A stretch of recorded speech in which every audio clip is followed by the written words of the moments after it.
1 million years later, the lost and found YouTuber content creator is finally back on these streets. She has been missing, but she can't even explain where she has been. But anyway, it is a journey. We are still figuring it out. And I'm glad that you have been here for all that while. I have visited a place and I'm glad that you are watching this video. Kindly consider subscribing if you haven't. I hope you will. I hope you will not watch the video to the end without subscribing. Did I even say hi? I did not. Sorry. Hi everybody, welcome back to my YouTube channel. My name is Grace Wakasa and it's a pleasure having you here. Today I have toured one of very historic places in the Luo land. It is called Thimlich Ohinga. Thimlich Ohinga, it illustrates a typical Luo homestead, like from the house of the first wife to the second, to the third, to the fourth, and to the other sons. So that is where I am currently. From here, this is the house. This was the house of the first wife. It is facing the, how is it called? The entrance of the home. When you come to the homestead directly, you meet the house of the first wife first, and then on your right of the second, and then on your left, that far end there is of the third wife.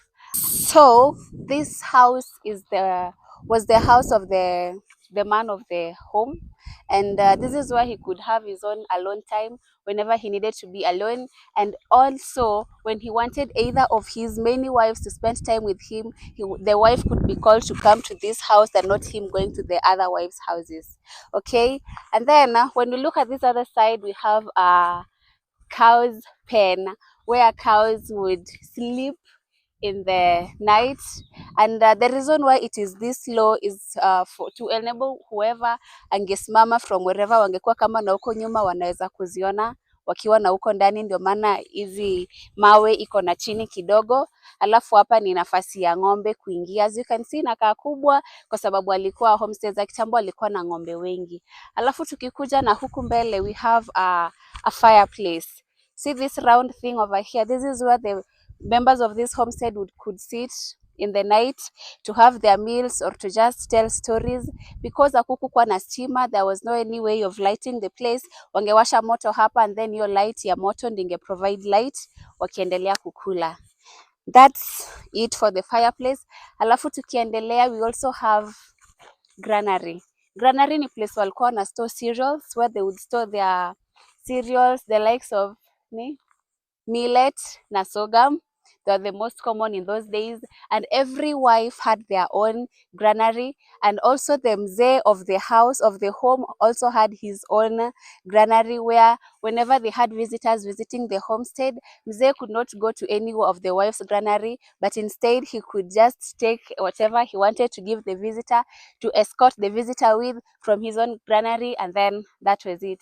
And then on this other side, after the first wife's house, we have the firstborn son house on the right, and ile uko kwa corner. Alafu on the left we have the second son's house. Yes, so that was the homestead. Let's get into the houses and let's see how the inside looks like. When you get through this door, the left-hand side was being used as a maternity room, and the right one was a living room where every other person could sit. And then getting through this door that we are getting through, this was not the common place where everyone else would sit, but especially the old men of the house would sit there hapo katikati and spend time and tell stories and sip their busas in that big pot. Busa is a traditional brew for the Luos.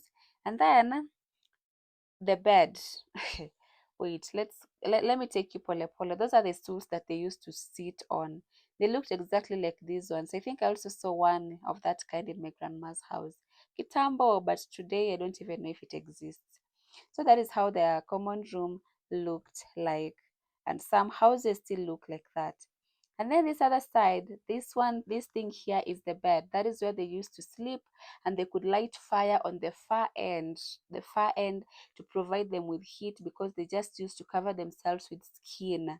cow skin or whichever animal skin after drying it, but not kabisa kabisa, au kwa nache kauke kabisa, ndio ikuwe at least soft soft kidogo, so that when they cover themselves with it, it could serve its purpose. Okay. So here, this is the pot that I was telling you about, the common pot that they could sit around while sipping the traditional brew. The men of the home could sit there. The the man of the homestead together with his sons could sit here and sip and enjoy their busas. As you can see, these ladies being removed and being told that ladies are not allowed in this circle. And apparently, that was it. Those seats, the stools there belonged to the men. They could sit there and enjoy. As you can see, she has been replaced by a gentleman.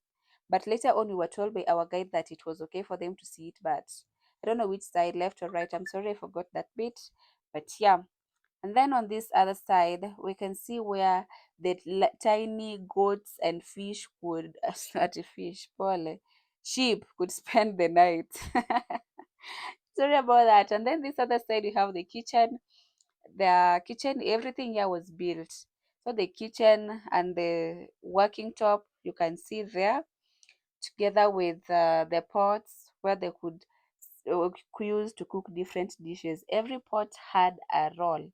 Every pot had a specific meal that was being used to cook the whichever thing that they wanted to. Kila sufuria na chakula yake. Hii sijui ilikuwa ya nini, kulikuwa na ya uji, kulikuwa na ya mboga, kulikuwa na kila kitu tofauti. You see, hata sisi saizi tuko na sufuria ya ugali, ama kwenu hamna sufuria ya ugali? Kuna sufuria ya ugali, kuna sufuria ya mboga, kuna sufuria ya githeri, kuna sufuria hizo vitu zote. So yeah, that's how the traditional home looks like. That those were some of the pots that they used, and they also ate from the same pots. Surprisingly, I don't know, there kulikuwa na za kupika na kuna za kukula. Apparently, that's what we were told. Understood to that point? Yes, thank you very much for staying to this far. Bado tunaendelea, we're still exploring this house, this traditional Luo man's house. Nyewe Luo men walianza kuwa polygamous kitambo, we shouldn't blame these people. Back to the story. This one here is, lakini nimesahau venye inaitwa, but it was used to grind maize, not even maize flour. Walikuwa wanatumia millet na sorghum, wangeponda ponda hapa hadi ikuwe unga ndio watumie kupika ugali. Na ilikuwa inakuwa soft kweli, I don't know, nobody knows, they know themselves, but that is what they used to kama kisiagi, the current kisiagi, that's what they used. And then looking back through the door, kuna kitu ingine hapo ilikuwa inatumika kufunga mlango, ilikuwa inakaa kama matimati hivi. Now back to the Thimlich Ohinga. Thimlich Ohinga, it simply means a wall that is built kwenda juu sana kubwa to provide security for the homes. That the homes that you just saw from the beginning, that was the homestead. And now we are going to see through inside this big wall where the homes were. Here we have some of the clans wenye walikuwa wameishi hapa before.